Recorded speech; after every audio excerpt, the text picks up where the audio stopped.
So, this is the part 2. Let's open it! What color should I get?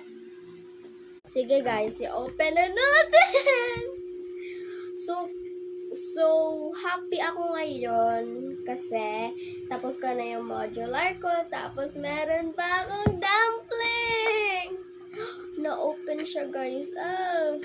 Pero hindi ko naman nakita masyado yung nasa loob. So, kayo munang makakatingin. Ang lambot niya.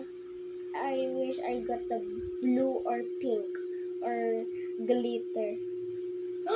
Purple, oh. Sayang. And guys, meron pang maliit nito.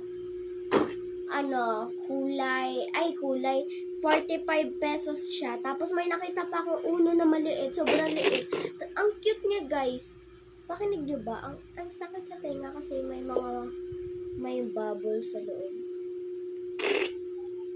Pero ayoko siyang putukin. Kasi bakit puputukin? Narinig niyo, guys.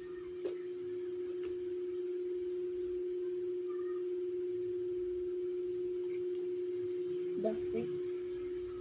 Sige na guys, goodbye!